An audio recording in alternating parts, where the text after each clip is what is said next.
In this video, I will show you how to install an exterior door with no nailing flange. This video is perfect if you are updating your front door or installing into a garage and you want a few tips to get it done right. This exterior door does not have a nailing flange.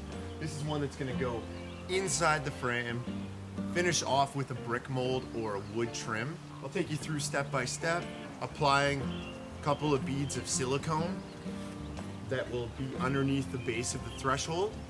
Then we're gonna level our door, shim it, fasten it to the side stud, case off the trim, and foam spray in around the inside of the door.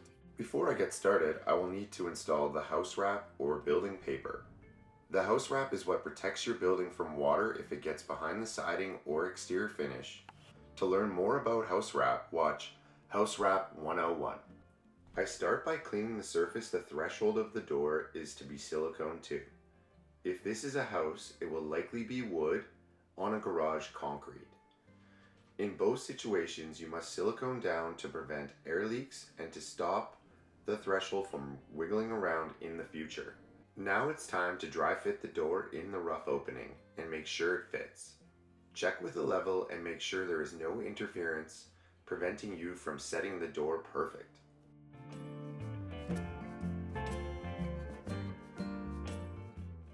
I've got my exterior silicone sealant. I'm going to run 2 generous beads from side to side. Using cedar shims to fit the door tight in the rough opening, I will start by lifting the door up and screwing through the face of the jamb on the hinge side. Installing a door with no nailing flange requires you to pack shims in opposite directions at the hinge locations to level the door. As I'm working the shims at the hinge locations, I am checking the gaps visually until the hinge side is perfect and the gaps around the door and frame appear perfect.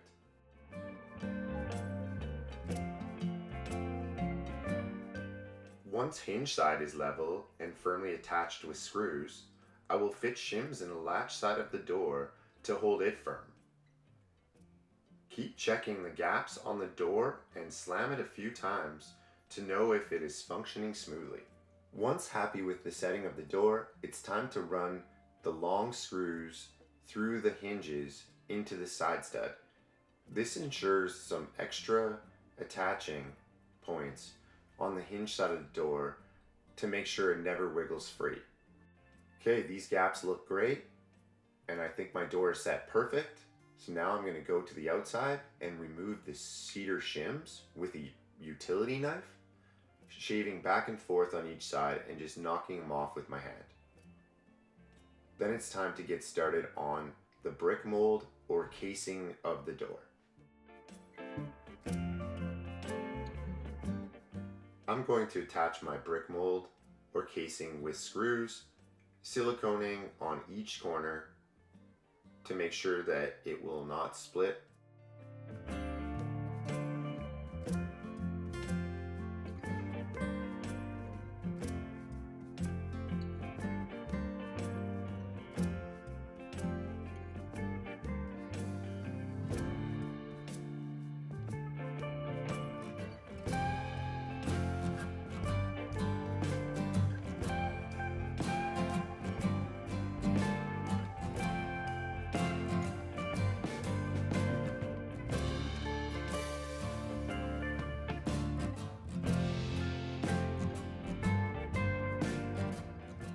I'm just going to do a couple more slams to verify the door is working freely. I will now unpackage the door hardware and install the metal latch plate. This is so I can attach 3-inch screws through the latch plate into the side studs firmly before I foam spray.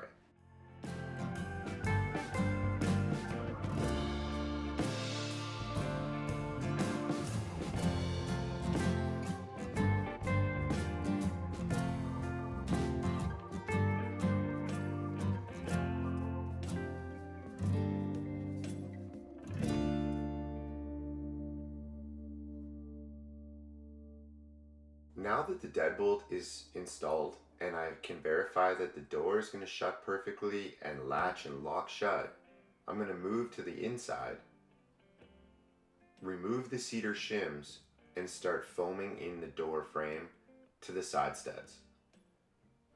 When using foam in a can, I like to fill 1/3 to half of the joint all the way around the door first, and then go back and top up to finish the foam installation.